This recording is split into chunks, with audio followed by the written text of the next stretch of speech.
Good morning, everyone, and a very warm welcome to Marge On Live. This online course talk is for English, and I'm joined today by two student ambassadors and the programme lead for English as well. So my name's Siobhan. I'm going to be the producer for the session today, and I just wanted to do a bit of sort of housekeeping just to run through Microsoft Teams Live, just so you know how this session is going to be run. So if you've not used Microsoft Teams Live before, you might not be aware, but we can't see or hear you. But that doesn't mean that we don't want you to kind of engage with the session and ask questions and that kind of thing. You know, we're really keen to answer your questions and for you to find out as much information as you can today. So if you want to ask any questions throughout the session, you can do that by using the live event Q&A. So you'll be looking for a symbol of two speech bubbles with a question mark on it. And you can type your questions in there at any point during the session, and we can voice those for you. And in the Q&A session at the end, we can answer those for you as well. So just to let you know, you're welcome to use the anonymous function there if you didn't want your name to be published for others to see. Or you're also, if you don't mind, you're welcome to put your first name on there. If you've got a question that you think is more private and you wouldn't like published, then that's absolutely fine as well. Just pop private at the start of your message and then we'll make sure that we don't publish that for you. So I'm just going to quickly introduce our student ambassadors before handing over to Miles. So we've got Ryan and Georgina with us today, who are both Marge On students. So I'm just going to introduce them so you can recognise their voices. So I'll hand over to you first, Georgina. Hiya, I'm Georgina and I'm second year psychology. Thanks, Georgina. And Ryan? Hey everyone, my name's Ryan and I'm a third year acting student. That's brilliant, thank you. Okay, so I'm now going to hand over to Miles, who is the programme lead for English. Thank you, Miles. Hi, thank you, Siobhan. Good morning, everybody, and thanks for joining us today. This is actually my first Marge On Live talk, so I'm just going to put that out there just briefly. I hope it goes well. Like Siobhan said, I'm the programme lead for the English degree here at Marge On, and if there are any questions either during this session, then please put those into the chat and I'm happy to respond to those. Equally, if you have something that you'd like to discuss with me at another time, my contact information is going to be available to you, so please do feel free to get in touch at any time. Great that you're here and interested in English. English is a subject I'm very passionate about, obviously, as well as some other subjects. So just to say a little bit about myself, I've got a background in education. Mostly my first degree was in history, my second degree was in linguistics. So my interest in English is mostly around, or largely around, language, but I'm also very much interested in literature, and our course, as I'll demonstrate and talk you through in a while, is a combination of these different elements of language and literature really blended together. So anyway, I'm going to start now and just kind of run through what this session is going to look like. So Georgina, do you want to flip to that first page, please? Okay, so a few things that I'd like to cover in this session are, generally what studying English at Marge On is like, and what that feels like from a student perspective. We currently have just a single year group studying English with us. Hence, we don't have student ambassadors from our English programme currently. But our English degree is a new degree for us, with just a first year cohort at the moment. So you'd be starting in September 2020 if you started then, as our second cohort to go through on this particular programme. So I'm going to talk about what makes studying English at Marge On exciting and innovative and refreshing as a programme. I'm going to talk about what makes it really a distinctive experience, how the learning is particularly distinctive from, say, degree programs that you might do elsewhere. As part of that, I'm going to talk about the modules that we have and give you an overview and a flavour of those, with an example module as well. So it'll give you a sense of what would the learning experience be, and what could I expect in terms of the the teaching and the assessment and how I would be expected to kind of participate, etc. So all of those kind of things. My contact information is there. It's also at the end. So make a note of my email and feel free to drop me a line if you want to ask me any other kind of questions or have any further information following this. Great. I sort of hope that makes sense. I'm just going to start off before I go to the right in and launch into discussion about the programme. I think one of the key things to say really about Marjon is a small university, and perhaps that's why you're here and why you're interested today. I'm just going to ask the student ambassadors if they would like to say a few words about this as well in a moment. But one of the things that really characterises the experience for a Marjon student is that we are a small university. We've got a very kind of close network. Our students know our teachers very well. There's a lot of personalised attention in terms of your learning, and I think really that enhances the learning experience tremendously.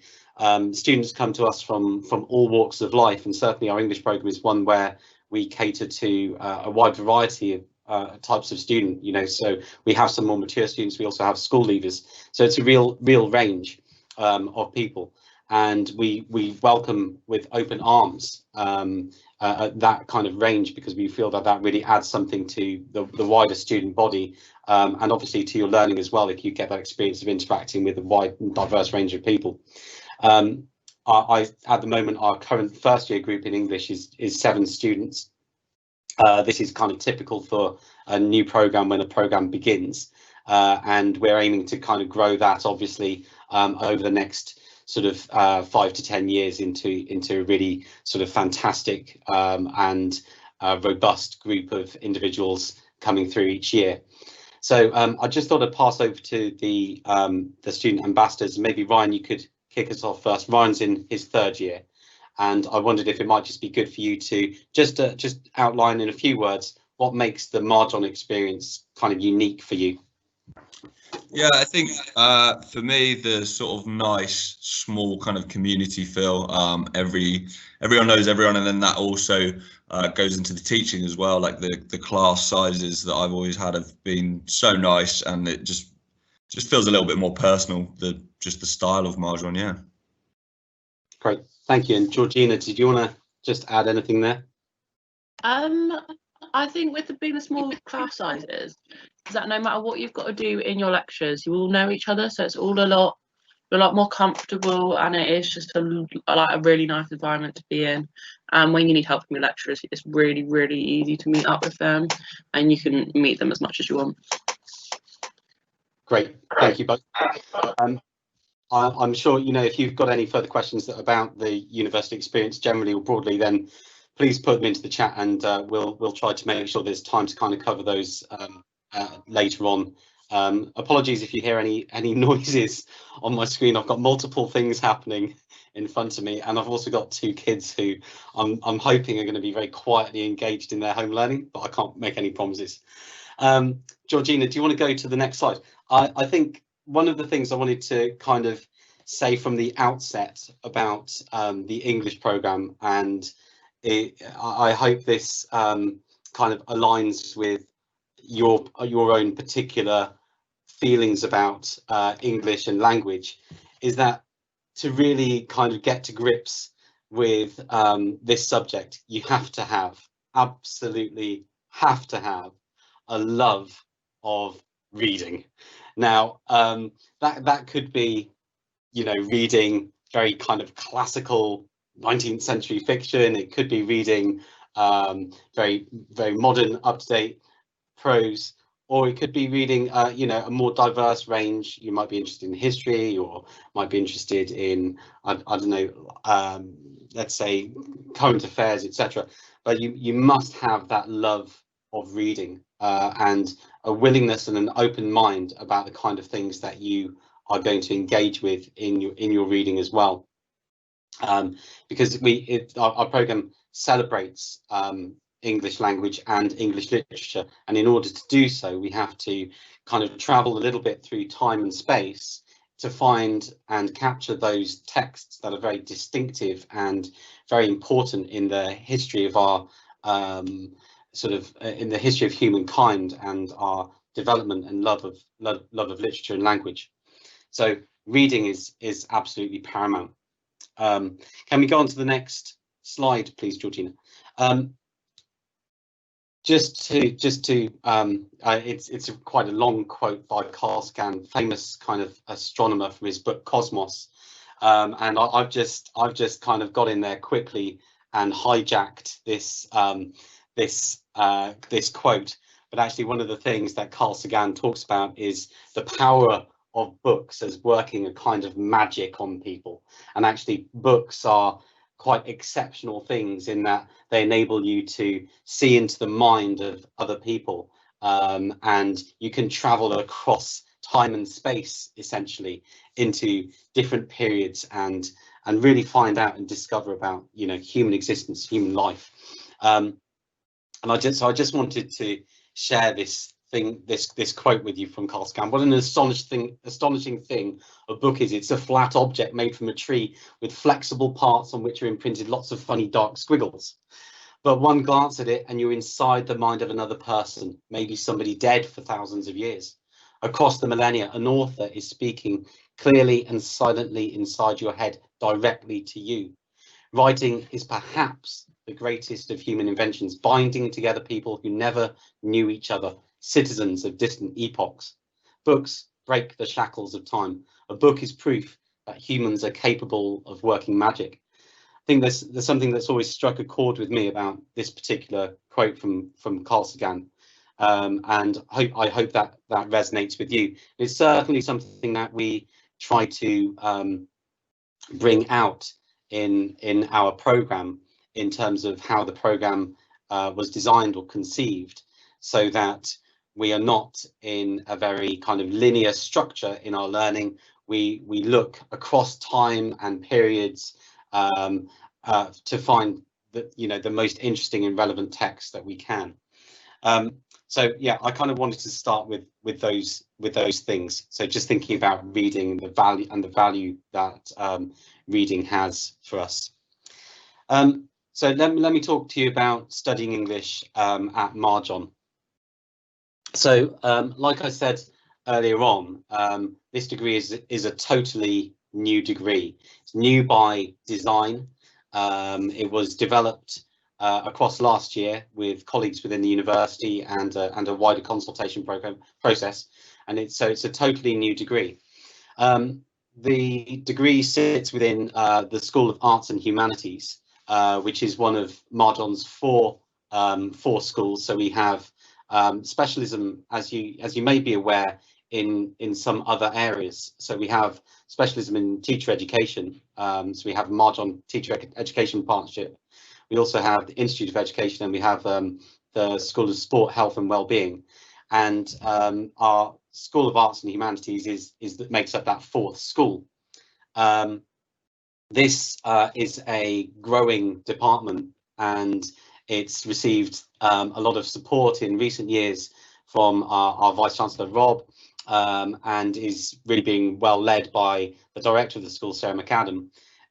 It's a growing school, like I said, with lots of exciting things happening. So for instance, outside the English program, we have a journalism program, which has established a very really fantastic relationship with the BBC down in Plymouth, with a campus, a Marjon campus on the BBC site. That's just one indication. I'm just going to pass over in a moment. I'll pass over to Ryan, who might be able to say something more briefly about his experience as an acting student, so within the School of Arts and Humanities, and what that feels like to be a student within the bigger schools. So when you come to university, one of the key things to think about is that there is more to your university experience than simply your one program. You are part of the bigger university, and then within the university you're part of a smaller school, and then part of a program, and then various modules and things like that within that. So the School of Arts and Humanities has been growing. We've developed a number of different programs, I think some closely aligned with the acting degree. Our journalism is developing. We're currently in the process of developing a history degree as well. So we're looking at Marjon, this School of Marjon's, to be establishing something that's really new and innovative and exciting as a school in its own right, to sit alongside our more established schools. So Rob, Ryan, can I just pass over to you just quickly, and would you be able to say something about what it feels like to be part of that school? Yeah, it feels very nice and collaborative. I've done lots of different bits of work with people. I mean, my course is predominantly acting, but I even got into poetry, and I even from someone I watched that they weren't like on my course, just like one of the sort of scratch nights that Mahjong do. And I ended up getting really into poetry myself and writing it, and then me and him, even outside of uni, still do gigs and stuff together. So it's just a nice collaborative space where you can learn new things and share other things with other people. Great, thank you. Georgina, you're not within the School of Arts and Humanities, you're in Sport, Health and Wellbeing, but is there anything that you wanted to add to that as well, in terms of what that experience of being part of the wider school feels like? Yeah, so on my course, I actually crossed over with a lot of courses on their modules, and it is really nice because you do meet people from all over Mahjong, all three different courses. But I think no matter what area of Mahjong you're in, what school you're in, what sports team you're in, everyone does get to know each other, and it is a really, really nice community. And yeah, no matter what you do in uni, you're going to be able to connect with people. Great, thank you both. I just want to pick up on a couple of things quickly. So one of those things that Ryan mentioned was around sort of some of the cultural activity that's beginning to emerge more sort of strongly. I've been in attendance at some of the scratch nights myself this year, and so these are a great opportunity for people to get out and celebrate and try something out, which they might not have before, if that's spoken word poetry, if it's playing an instrument or singing. So we've got some really exciting arts events that are going on. A lot of these organised now, I think, by our by the new Art Society, which again has recently sort of originated and is very popular, I believe. Teaching staff aren't supposed to have too much involvement in those kind of societies, so we might help initiate something, but then we kind of step back more. So so lots of interesting and exciting cultural activity going on there, I think.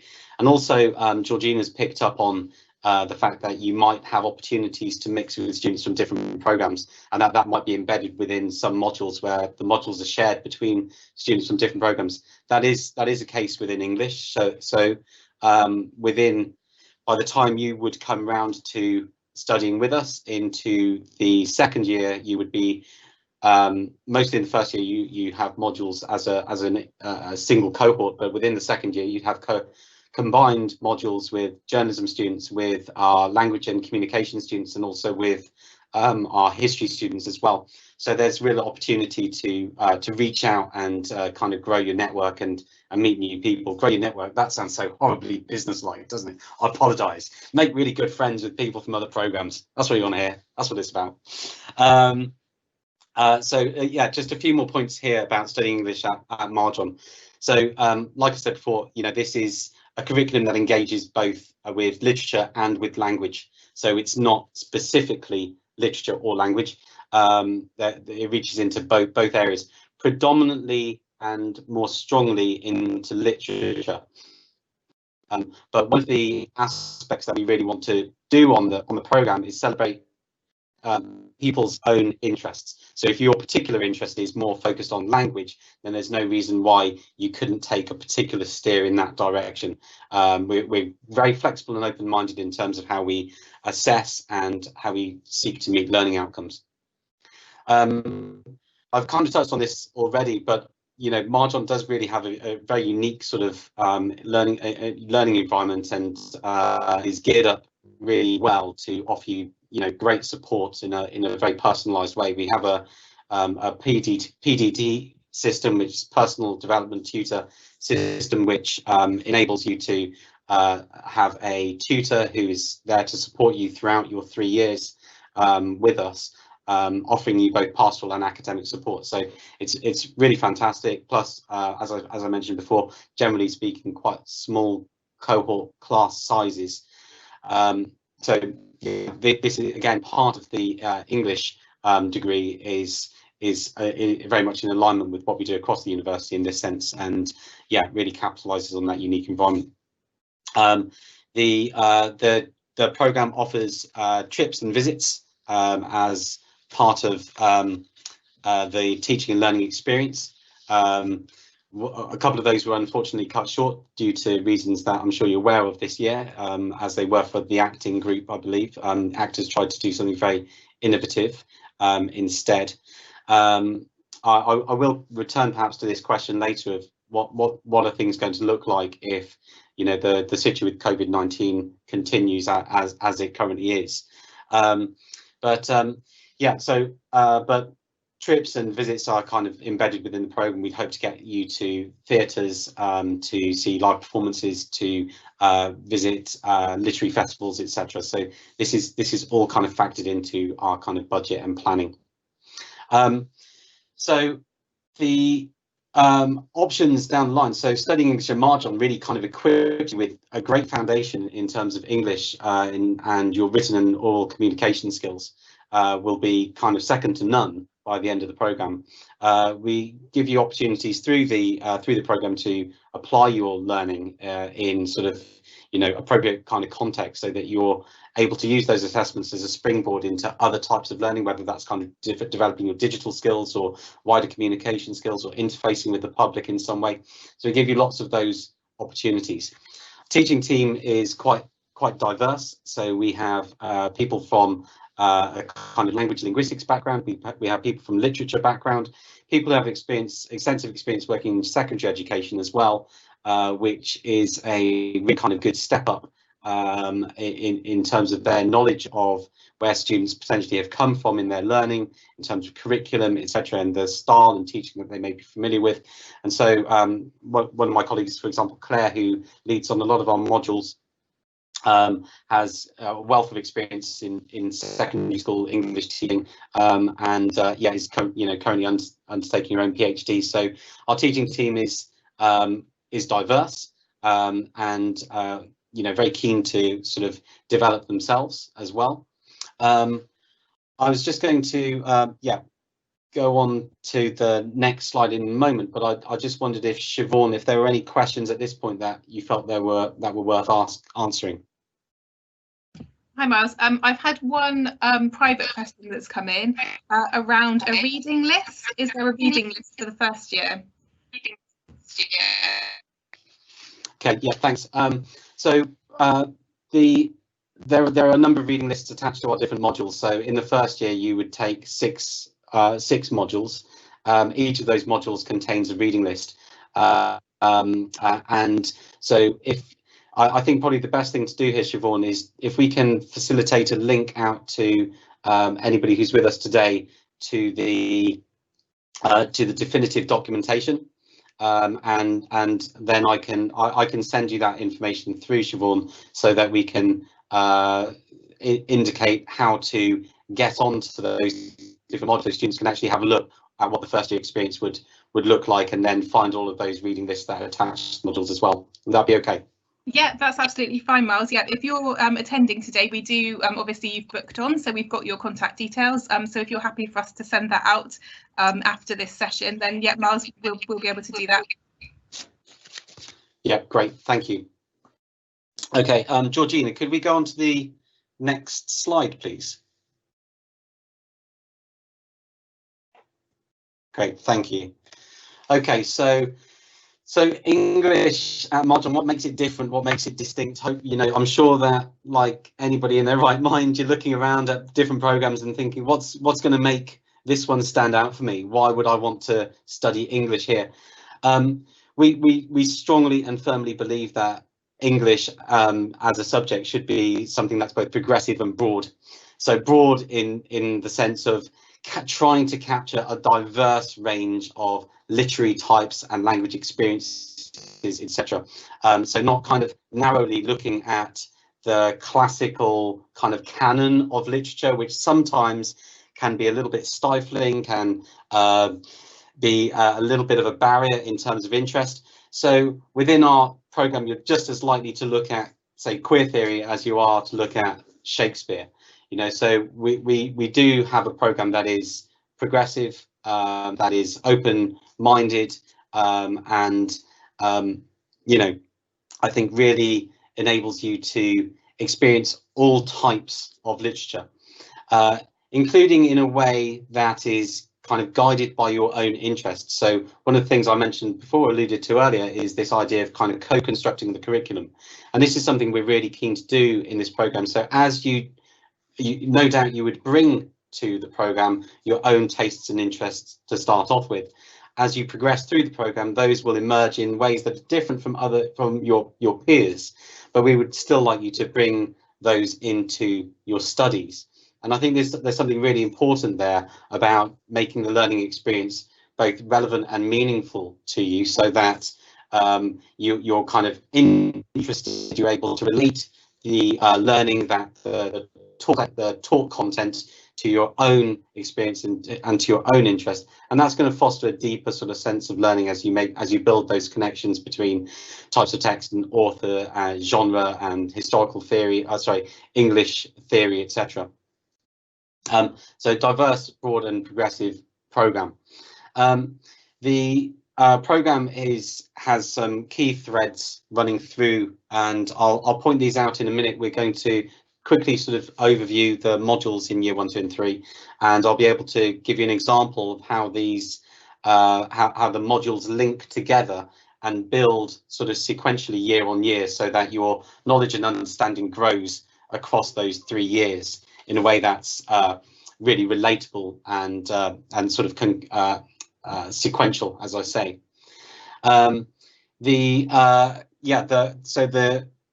We draw in terms of our reading lists from both the classical canon and so, you know, very cutting edge contemporary work, including looking at things like such as fan fiction, for example, and so yeah, a wide ranging sort of reading syllabus. The nature, one of the things at Margin that we're trying to work really hard on and promote is engagement in sort of a professional network. So within the English program, we have embedded sort of work placement experience as a key second year module. So part of your experience would be to begin to develop your professional network alongside or in conjunction with our futures team as well. Just going to turn to the student ambassadors in a moment to say something about this as well, if that's okay. But we do recognise that, you know, a degree is a stepping stone to some extent towards a future profession or professions, recognising that, you know, many people will have a number of different careers in different fields, and therefore there's a considerable investment at the university in our futures team and the service that our futures team provides, which is kind of our careers service. So we would hope that by the time you came through to the end of your third year, you've developed not only those, you know, continue to develop that enhanced love of English language and literature, but also become a very able and adept communicator in both written and spoken form, but also have those other soft skills which are so important to the world of work, that are going to enable you to kind of step into a range of different professions in the future. So can I just turn to the student ambassadors? Maybe they could say something a little bit here about their experience of engaging with the futures team or the development of professional networks at the university so far, and how perhaps that might influence them in the future or help them in the future.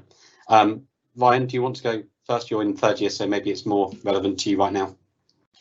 Yeah, I used the futures team actually quite early on in my first year to do Camp America, which was a great opportunity, and there was a financial bursary at the time which they helped me out with. They helped me with the application for Camp America, and it's something that's just like really bolstered my CV sort of among other people my age, just because I've been to America and taught out there, and that's, yeah, so that was really useful.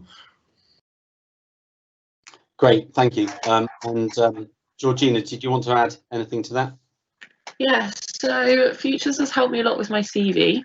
I have a lot of experience in a lot of different things, but when it comes to actually applying for jobs, I'm a bit like, oh, what do I need to put in?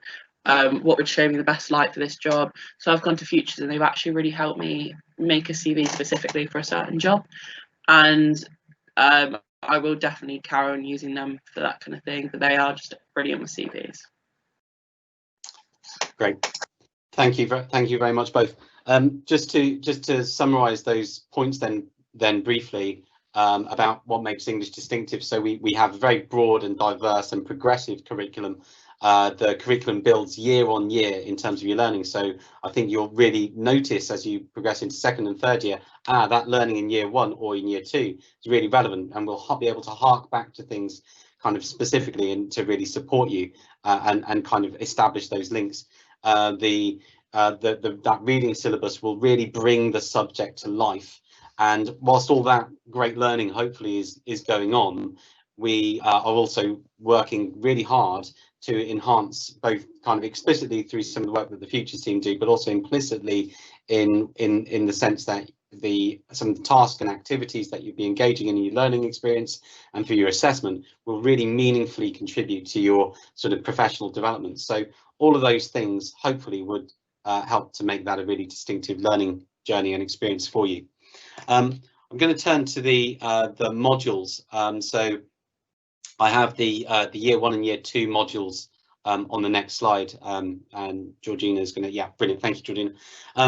So you'll see just quickly, the year is indicated, semester is indicated, and the module is indicated. Semester, we operate over 2 semesters essentially at university. So semester A runs generally from September through to January, and semester B from February through to May. Semester X modules, you'll see there, run throughout that whole period of time. If you have any questions about, the logistics or the practical side of the modules, then please feel free to put those in the chat. But it's a bit boring to kind of go through the meat on the bones is, what the modules are like. So I'm just going to try to break these down for you kind of quickly and kind of run through them. So we start off in year 1, 3 modules in semester A.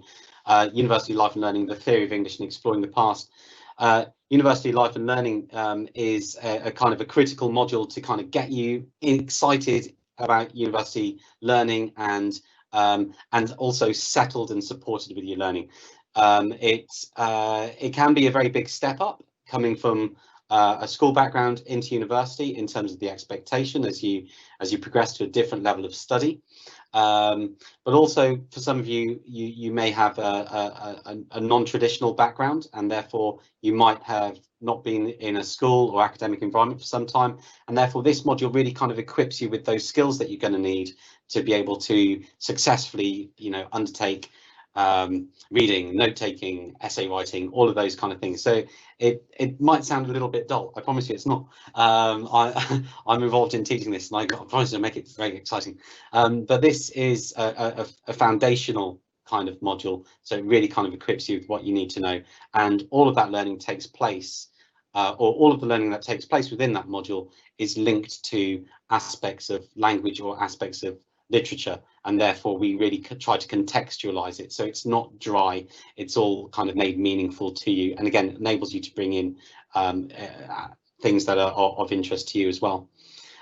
Theory of English really begins to tease out some of the exciting big concepts and ideas with regards to theoretical perspectives on literature and language, whether that's in relation to gender or emancipatory theory, or whether it's related to critical theory, or if it's related to queer theory. We mentioned this before. So we really start to get to grips with some of the key underpinning theoretical perspectives that are going to see you all the way through. So, by the time you come to, let's say, year 3 and you're undertaking an honours project piece of research, it may be that you are exploring 19th century literature through a Marxist lens. Now, that Marxist lens has been something that you've been learning about for those 3 years, but really has kind of been kicked off in that first year module, the Theory of English. It's so important that we've kind of got those constructs or those kind of supporting foundations early on. Exploring the past sounds remarkably long, doesn't it? Of course. But we do look in this module at some classic literature from 19th century in particular, as a kind of a grounding in exploiting and applying some of that literary theory. So again, that's what we try to do with those 3 modules in semester A in that first year, is really to forge links across to make sure that whatever you're doing in one is relatable to the others. So there's lots of joined up thinking there. Into semester B, so we have Life on the Edge, Literature at the Vanguard, and Reimagining Shakespeare. I'm afraid there's a typo there. Life on the Edge is actually Living on the Edge, so apologies for that. But living on the Edge is, I'll talk about this one in a little bit more detail in a moment as an example. It explores the concept or the idea of being between different spaces or environments, whether that is in a physical kind of sense or whether that's in a mental or psychological sense. So it's this, it explores the notion of liminality, which is that kind of space in between spaces. So some really exciting literature around that. Literature at the Vanguard looks at very kind of cutting edge modern prose in new digital formats. So one of the things we talked about was a little earlier was the importance of becoming familiar with the more increasingly familiar with the digital technology, and we facilitate that through this module to some extent, because it enables you through your assessment to create a digital portfolio as a kind of a blog or vlog, but there's lots of scope within that to do what you see fit, whilst engaging in kind of, you know, fan fiction and that kind of stuff. Literature at the Vanguard, Reimagining Shakespeare is kind of about adaptation theory. So we don't want to just go back and kind of go over old ground that you might have been before with looking at Shakespeare. Most people have done that at school, and our take on Shakespeare is quite fresh and innovative. We want to look at how Shakespeare has been adapted for different audiences, including the contemporary, including contemporary contexts. So, for example, the Taming of the Shrew was the text studied this year by our students. There's a very successful reimagining, reinterpretation, or reworked interpretation of the Taming of the Shrew at the Theatre Royal in Plymouth. I'm not sure if you were able to see it, which was a female-only ensemble. So yeah, this is the kind of thing that we're looking at. What drives interpretation, and how are adaptations kind of born out and made successful. If you have any questions about these modules, I'm quite happy to answer at the end. And like I said, in response to the previous question, the information that we'll send out to you will link you to our main sort of program documentation page, where you'll be able to click on hyperlinks that will take you to each of the individual modules, and there you'll be able to see a slightly more detailed, more formal sort of outline of what those modules contain, including those reading lists. So into year 2, we have 2 semester X modules. One is Research, Creative and Curious, and one is Placement, Learn to Earn. These modules are shared modules with our journalism students. Our placement, they're both X modules. So one is a placement module which enables you to develop your develop your professional experience in an appropriate kind of context that matches to your interest. So again, some of our current first years have indicated interest in publishing and in education, chiefly in those 2 sort of areas. So this is where we're hoping to locate them. But we also have our BBC connection through the journalism programme, which again is a really great link. So if English students are interested in journalism in the future, then that's something we can support with as well. So we have our placement module, which takes place across the year, and our research module also takes place across the year. So research is very important in developing an understanding of research, and research methodology is critical in year 2. Again, I'll turn to the student ambassadors again in a moment briefly to say something about this. But typically we have a research model in year 2 that unpins a lot of the kind of methodology and inquiry skills that you're going to use when you go into year 3, when you undertake some independent research in an honours project. This module for us is a year X module, so it gives you plenty of time to kind of get to grips with those important methodological kind of perspectives and strategies and techniques, whilst also building a design or a project outline or proposal, which is then would then be submitted and worked on subsequently into year 3. Guys, do you want to say anything about this briefly? Georgina, you are currently in year 2, so would have, I presume, been doing some kind of research methods module. Is there anything you want to say about that module and how it's worked? Yeah, so I've done 2 research modules each year so far. So I've done quantitative and qualitative, and they've really set me up for my dissertation, because I have my options now of which, like, what type of research I want to do. It gets me going thinking about it, so I'm prepared for my 3rd year doing my dissertation. But no, it's a really good start, and it gets you quite a lot more confident for when you are finally doing a dissertation. Like, it does really get you ready. Yeah. Well, did you want to add anything to that or say anything? Yeah, anything else about that? Yeah.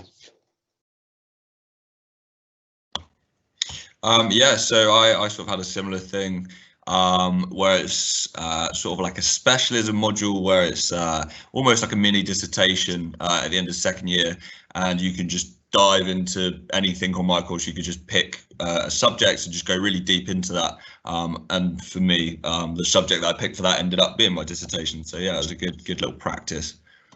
Yeah. Great, thank you both.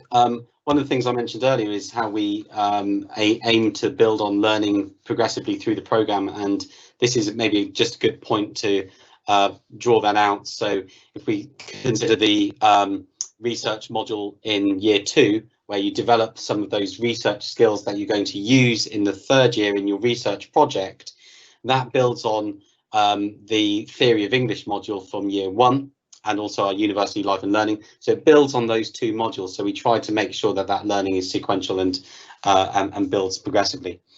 Let me just keep going with these modules. So year 2, semester A, firebrand literature. We look at literature that has provoked political or social change of some sort. So that may well be looking at something like Germaine Greer and The Female Eunuch, for example. You know, so something that has really kind of touched a nerve in some way with public consciousness. So also in semester A of year 2 is From Shelf to Screen. So again, this again explores this notion of adaptation theory, but looks really closely at how books are adapted in a myriad of contexts. So building on Reimagining Shakespeare from that 1st year, we're looking at adaptation in a broader and wider sense. Diversity in English is a module which comes from our language and communication team, and so again, it's a shared module, enables you to kind of extend and broaden that network of students that you relate with or interact with.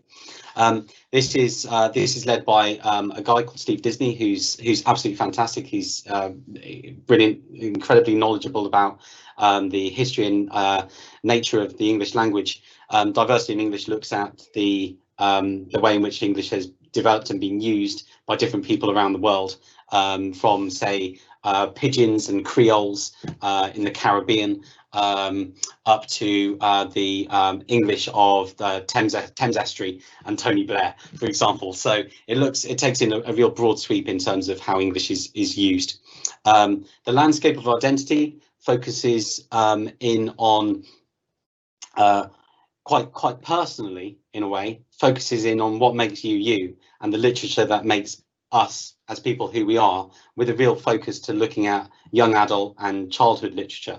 Again, we have some real expertise within the university. We have one of our master's programs is MA in Children's and Young Adults Literature, which is a potential follow through or pathway following this program.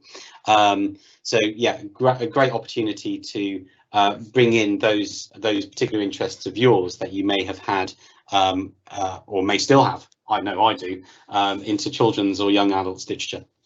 I'm going to go into the year 3 modules, if that's okay, Georgina, because I'm just aware of the kind of time that we have. I tend to go on a little bit sometimes, so apologies. So you'll see from the year 3 modules we have an honours project, which spans the year. So this is the big research project that you might undertake. Enduring Classics is also, it's a double weighted module, so it's got a 40 credit sort of weighting. In Enduring Classics, don't be sort of put off by the word classics. So the nature of a classic is explored within this, and the idea of any text could potentially become a classic, and it's not those big heavy duty tomes from the 19th century that might weigh us down. So it's really exploring that concept of what makes something excellent, a fine work of literary art. Power and Persuasion is again a language and communication module. Again, Steve Disney is works on this one with us. So this is about the kind of pragmatics of language, and how language is used to engender a particular sort of meaning or influence in a particular way. So again, really stripping language down to the to speech acts, etc. Yeah, so really kind of goes to town on that. Discord, Disasters and Dreams. So some of you may be interested in kind of dystopian fiction, the likes of, let's see, Aldous Huxley, George Orwell, etc. So these kind of writers who have imagined terrifying and sometimes unforgiving worlds that shape the way in which we perceive reality as well. And so Discord, Disasters and Dreams is a module that focuses on that. And again, if these modules are intended to kind of build on one another, as I say. So, for example, Discord, Disasters and Dreams would build on the landscape of identity in terms, which is our year 2 module, as it kind of shapes our understanding of self, and it shapes our interpretation and understanding of the world in which we live. If we just skip on to the next slide there, please, Georgina. This next slide just gives you an example of what that module content looks like. This is the first year module, Living on the Edge. I talked briefly about this one as the module where we look at the space between spaces, this concept of liminality, of being on the edge between spaces, which writers often kind of focus on as a kind of a construct that enables them to, or as a construct in which they can base their form of writing. If we just click down one, Georgina, information about that will be in the information that's attached. You'll see in the next slide just some of the reading diet there. So we look at, yeah, thank you. Key texts on this one, for example, Bronte's Wuthering Heights, Ken Kesey's One Flew Over the Cuckoo's Nest. So Wuthering Heights dealing very much, with that, the kind of psychological and physical sense of being on the edge. Ken Kesey's Cuckoo's Nest, looking at the sense of madness or insanity, and Lord of the Flies being very much on the edge of the world, that microcosm of society that is that group of boys on that island, on that abandoned island. Okay, I wanted to kind of get through in sort of 50 minutes so that there was a bit of time left to field questions, and also see if there was anything else that our student ambassadors wanted to add in. I think what I've tried to do as well as I can here today is to give you that sense of what the English programme looks like. I'm sure I've not done absolute justice to it, because there is so much more. And myself and colleagues who are responsible for the teaching are engaged in a very kind of intense learning process with our students. We have a small cohort, so our expectation, I mentioned this earlier, our expectation is that we really hope you engage very fully in your learning. You're not going to be able to come into a classroom where you can escape to the back, like in a huge lecture theatre, and get away without saying anything. Not that we're going to pressure people into talking constantly, but we do want to encourage people, and we feel that those group sizes make it much more viable for people to feel confident and develop their own kind of self-esteem around their learning. That, you know, we're very sensitive and aware of the different backgrounds that people come from, and therefore we do try to make sure that we are very inclusive in our thinking about our pedagogy and the design of our lessons, and as supportive as we can be. I'll come to the student ambassadors just for a final word on that in a moment, if I can, just about their learning experience and whether they feel that there is that kind of degree of sensitivity there, or how that inclusive environment sort of manifests itself. But I think I've probably not done justice to the entire programme, so please do get in touch with me if you've got any questions, and please do have a look at the information that we send through to you. I'll try to make those instructions really clear so that you can look at that main document, go to the relevant part of it, and then click on those hyperlinks that take you through to the module descriptors. The modules are then hopefully more or less self-evident in terms of what they're the content that they're addressing with those reading lists as well. So if you wanted to see exactly what you're going to be reading in year one, have a look at those 6 different modules to see what that looks like. Ryan and Georgina, do you want to just say something? Ryan, you go first. You want to say something about the experience of being taught at Marjon and the nature of the kind of inclusive environment? Yeah, so I found the teaching at Marjon, obviously, as we already said, to be sort of very specific and very tailored. I know on my course, there's been opportunities for almost like optional sessions as if there was something that you were struggling in. So for me, it was I did a couple of academic writing ones, and then people who were more comfortable with that didn't do that. And I sort of had a whole host of sort of optional ones. You have your main lectures, and then there's a couple of little extra sessions that you can have here and there. And anything that I've ever become interested in that wasn't on the syllabus, I've just had a meeting with my course lead, and she literally every time has put me in the right direction of like an online site or someone in the uni that I can speak to who has the sort of expertise or a bit more knowledge on that. Yeah, great. Thank you.